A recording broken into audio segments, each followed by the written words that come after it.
Okay, hello there, and welcome to another episode of News from the Gelding.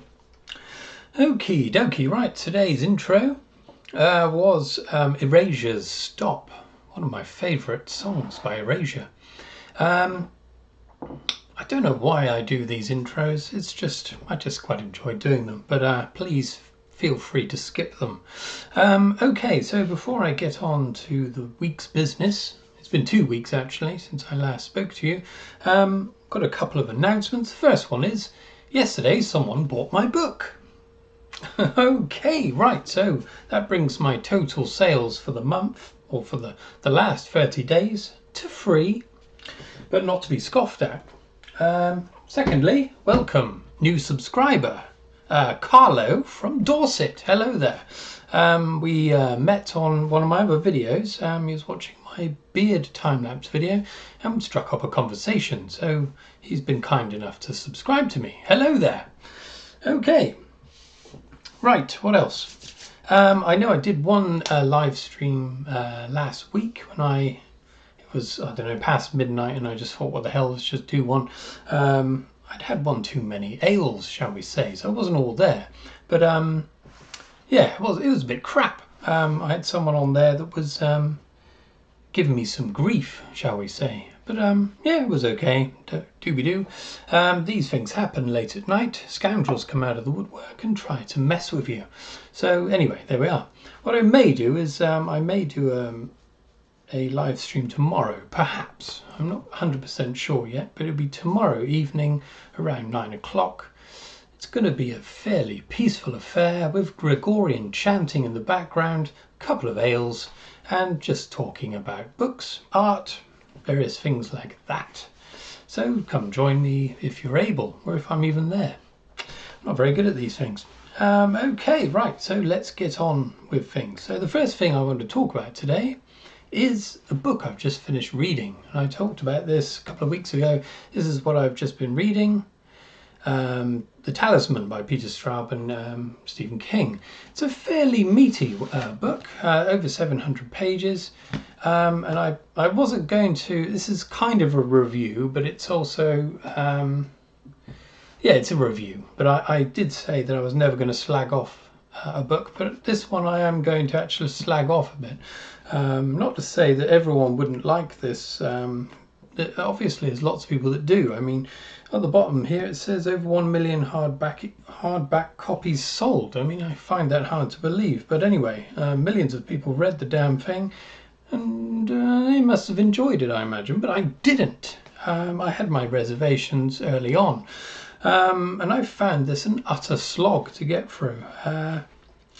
Once I begin a book, I always finish it. I never give up on a book because someone's taken the time to write this, or any book, so I give it the benefit of the doubt. If I don't enjoy it at the beginning, I don't just throw it away, because sometimes a book will improve. Very rarely, but you never know. This one didn't, and so first thing I would say is that I've read a lot of Stephen King in the past. I'm a big fan, actually. I don't like all of his stuff, but when he gets it right, he is brilliant. When he gets it wrong, it can be a little bit boring. He rambles a lot. He can ramble a lot, but the ideas are normally quite sound. I didn't like Cujo. That's one other book I really didn't like. But anyway, this one, it doesn't feel to me as though it's written by Stephen King at all. I know I've looked into this, and apparently they wrote in collaboration. They were writing chapter, pass it on, chapter, chapter, like that, you know, following on from each other. I don't think that's the way it was written at all. I've got no way of proving this. It's just purely my own opinion, but I think this wasn't written by Stephen King at all. I don't think he had any part to play in it whatsoever. I think this Peter Straub fellow was writing in the style of Stephen King, or attempting to, but ultimately failing. It's trying too hard, and also it's just bloody boring for a book that's supposed to be an adventure across another world, shifting in and out of our own world. I found it bloody torturously slow and boring. And also, I know what they're trying to do with this. I'm assuming. So they're trying to merge fantasy and horror. And so every time it flicks back into the into our world, it's where the kind of conventional horror format, like a Stephen King book, might be set in our world. And so they're exploring horror tropes within that. And then when it goes to the fantasy world, trying to play with a bit of fantasy, but in so doing, I think it fucks both of them up.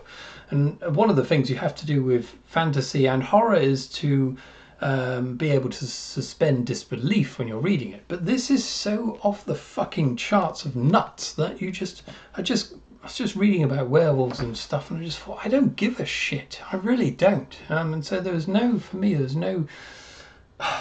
I wasn't feeling for the main character at all. And the extraordinary things that were happening were so nuts and so off the chart. I just didn't care about it. I wasn't scared by it or anything. And it bloody dragged in areas. So this is the journey across. It's going across America from the east to the west, mostly for our world, but occasionally slipping into this other world where things are slightly different. Incidentally, there's some interesting ideas surrounding these other worlds, and that there's potentially an infinite stack of worlds ever receding outwards, with Earth being the kind of buttress against which they exist, perhaps. That was interesting, but whenever it flipped back into our world, it just ground to a halt. And certain areas, there's certain passages where a significant number of pages are given, and you just want it to go on. You know, he's stuck in certain places and there's a drama playing out where that's totally far-fetched. One of them being in a kind of a weird asylum for lost boys, run by a mentalist called Sunlight Gardener or something. Anyway, crap. It's a bit harsh, but if you like the book, let me know why you think it's better than I'm actually describing. I'm not going to give any spoilers away, but by the time you get to the end of it, I'll wager you won't give a damn what's going on. All is well in the end. It is a happy ending, but God, torturous. So yeah, fuck off. Right, okay, that's done. That's one other thing. It's my own problem, I know, but this idea I have about once I start a book, I never stop it. And I felt really affronted that I was having to read it. And so, you know, if you read a bad book, you should, in a way. I mean, life's too short for a bad book. You should sling it away early on, I suppose. But I like to stick with it. I hoped it would improve, didn't. And so then I felt a kind of resentment for having wasted all of those hours reading something that was just not worth reading, in my opinion. But anyway, there we are. There's a sequel, apparently, that they released, I'm supposing, in collaboration again later on. I won't be reading it because I don't give a shit. Anyway, okay, let's get on with the main event. So yeah, a couple of weeks ago I set myself a challenge, a painting challenge, just to see how many pieces of work I could create within 2 weeks that I've got off from work. Okay, so I had various people suggesting how many paintings they thought I might be able to do. Unfortunately, I was a long way off the mark, so I've only finished 4. Not very good. But there's a number of reasons. The main one being that a lot of it was preparation. So this first week I spent time applying layers to paintings that I've then had to wait to dry. The last 4 that I've managed to finish in the last 4 days, incidentally, are the ones I'm going to show you in a moment. The only other problem is I photographed them wet, and it's going to take a week before they're ready to photograph properly, so there's a lot of sheen on them. It doesn't give a very good representation of what they look like. What I'll do next week, hopefully if they're dry, is I'll show them on the camera and you can see them properly. Anyway, first thing I'll do is show you a couple that I showed you last time. It was just the outlines, but I haven't been able to finish those, but I've made some progress. So the first one is this one, which I'm calling Oubliette. So here we are. I'm terrible with this. Okay, there we are. So it's a poor girl that's trapped in this oubliette, a dungeon from which you're put and then forgotten about. I like to think she's going to escape eventually, so don't worry, she's going to be okay. So I've just painted the background with this stone, these stone effects, and playing with a bit of depth just by altering the tone of the blue as opposed to the main green there. Age stone effect, which I quite enjoy doing. And I've just got to paint her next, but I've got to wait for that to fully dry. It has dried now, so I should be able to do, not entirely finished drying, but yeah, it should be ready soon. The other one was the one I was playing around with perspective. So here we are. Again, I've done the stone effect thing, mostly green. I don't know if it shows up very well on here. Just got to paint her now. So I masked the figures with masking tape just so that I could just focus on the background without pissing around too much. Yeah, it's okay. I don't know if I put enough tonal variation in the actual layout so that it pops enough. But anyway, we'll see what it looks like when she's painted.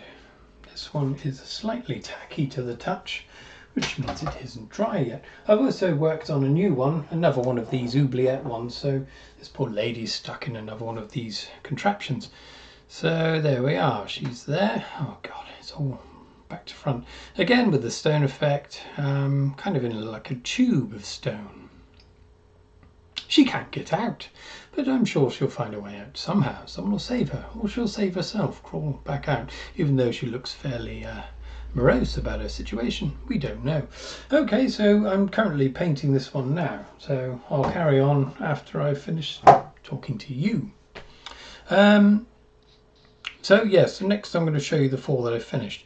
It was a tough week, I will just say that to begin with, in terms of trying to paint every single day. I was doing around 6 to 7 hours a day, and as usual my wrist was the problem. It's hurting quite a bit now, but fucking deal with it, John. Anyway, okay, so right, let's get the first one up. Right, so this one I'm going to put them over here, but I'm going to be viewing them elsewhere. Here we go. Okay, so the first one here I just did yesterday, actually, just a very quick background that I'm going to paint another painting on, so it didn't take too long. Just a simple kind of sunset, I don't know, but I'll put something there. Okay, this one wasn't entirely successful, I don't think. Again, it should be, there's a lot of light bleeding into this image. It's very hard to see properly, but basically I had this idea for a long time of creating a silhouette of trees that in the middle kind of illustrated a figure, but through negative space. I don't think it's that successful, to be honest. I painted it on top of a kind of sunset that I painted the other few weeks ago. It may look better once it's dried and the sheen's gone, but I'm not that happy with it, to be honest. Anyway, next one. Okay, this one. So again, I've been starting with these kind of abstract images, paintings that I've been doing, and then I'm just thinking what can go on top of it. As this one was, I thought maybe the Lady of the Lake, that's what I'm calling this one. So yeah, she's sat there in this strange pool with weird kind of lichen growing in the background, or could be something else. Looks like faces there. But anyway, there we are, there's that one.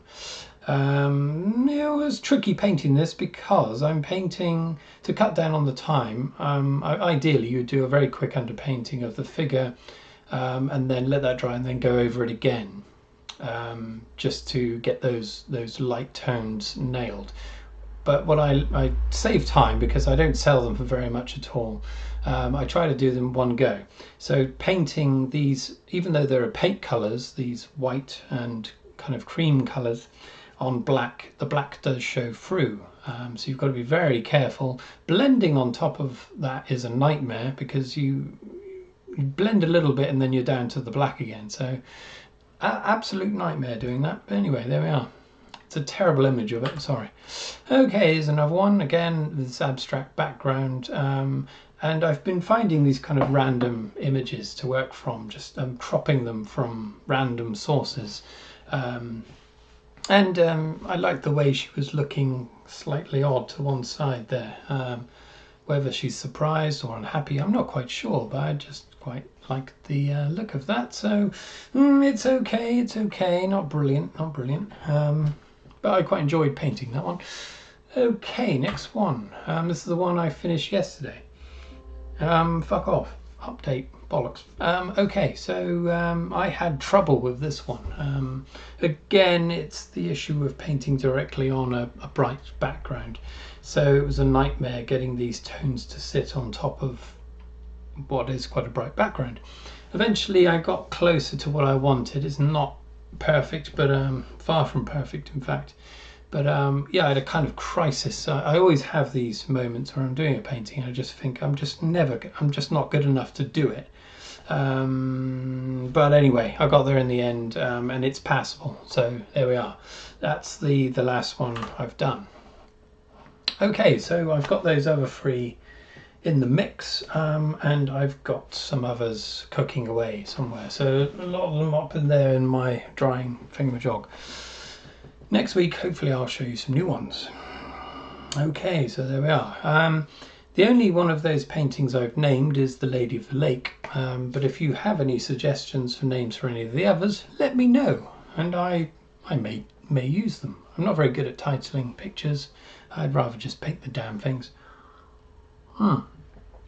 Okay, right, tell you what, Sir Percival's been quiet today.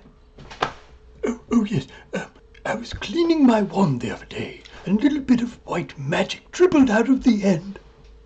That's why. He's just full of filth. Every time we talk to him, he's just filth. Anyway, okay, so we're going to leave it there now. What I'll do is I'm going to try as hard as possible to do a live stream tomorrow. We'll see how it goes. If it doesn't, try not to be too disappointed. I know they're nothing special, but I think it's nice sometimes to engage directly with people. So that's what I'm trying to do. And also like drinking an ale and watching someone else drink. So if you fancy coming along, please do. Okay, right. Anything else? Yeah, that's it. Okay, so it's cheerio from me. Cheerio. Cheerio from Twit2Woo. And it's cheerio from Sir Percival. Absolutely wonderful to see you all again, you bunch of wankers. Fucking hell. Okay, cheerio.